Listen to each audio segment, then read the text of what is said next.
Baiklah, saya akan masuk dalam materi yaitu tentang penyakit TB paru. Pengertian TB paru. TB paru atau tuberkulosis adalah penyakit yang disebabkan oleh infeksi bakteri Mycobacterium tuberculosis. Bakteri tersebut dapat masuk ke dalam paru-paru dan mengakibatkan pengidapnya mengalami sesak nafas disertai dengan batuk. Penyebab TB paru.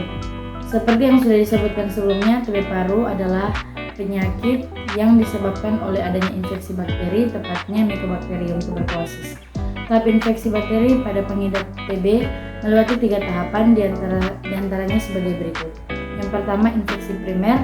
Tahap ini terjadi saat udara yang mengandung bakteri penyebab TB terhirup oleh hidung atau mulut hingga masuk menuju paru-paru dan berkembang biak. Yang kedua, infeksi laten. Ketika bakteri mulai berkembang, sistem imun akan melakukan perlawanan. Ketika sistem imun berhasil melawannya, maka bakteri akan tertidur dan tidak aktif menginfeksi, sehingga orang yang terinfeksi tidak akan merasakan gejala apapun. Yang ketiga, infeksi aktif. Sebaliknya, saat imun tubuh tidak berhasil melawan bakteri yang masuk dan berkembang biak, maka bakteri akan bebas menyerang sel-sel sehat pada paru-paru. Kondisi ini akan membuat pengidapnya merasakan gejala. Gejala TB paru. Ciri-ciri TB paru menginfeksi seseorang pada awalnya memunculkan gejala utama sebagai berikut. Yang pertama, sesak nafas. Yang kedua, batuk berlangsung hingga lebih dari 3 minggu. Yang ketiga, batuk berdarah. Yang keempat, dada terasa nyeri. Selain gejala TB paru tersebut, adapun gejala yang biasanya muncul diantaranya adalah demam, menggigil, mudah merasa lelah, berat badan turun drastis, nafsu makan menghilang, dan berkeringat di malam hari.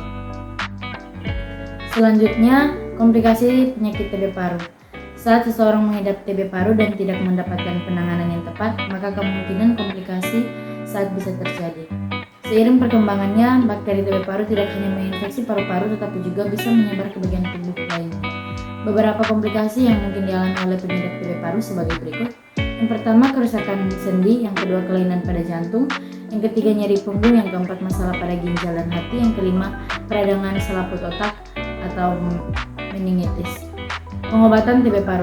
Meski beresiko fatal, namun TBC adalah penyakit yang masih bisa disembuhkan asalkan melalui penanganan secara tepat. Biasanya dokter akan menganjurkan pengidap TB paru untuk mengonsumsi obat selama 6-12 bulan. Obat TB paru umumnya mengandung jenis anti-tuberkulosis, yaitu antibiotik yang khusus digunakan untuk mematikan infeksi bakteri TB. Pengobatannya sendiri terdiri dari 2 tahap, yaitu intensif dan lanjutan. Ketika seseorang mengalami resisten terhadap obat anti-tuberkulosis, maka ia harus menjalani pengobatan lini kedua. Sementara pencegahan TB adalah dengan memberikan suntikan vaksin BCG atau Basil Helminth Guerin. Vaksin ini biasanya diberikan kepada bayi dan anak-anak pada saat masih imunisasi sebanyak 1 kali. Selamat datang di Universitas Pembangunan Indonesia Manado. Di Universitas Pembangunan Indonesia Manado terdiri atas 6 fakultas dan 8 program studi.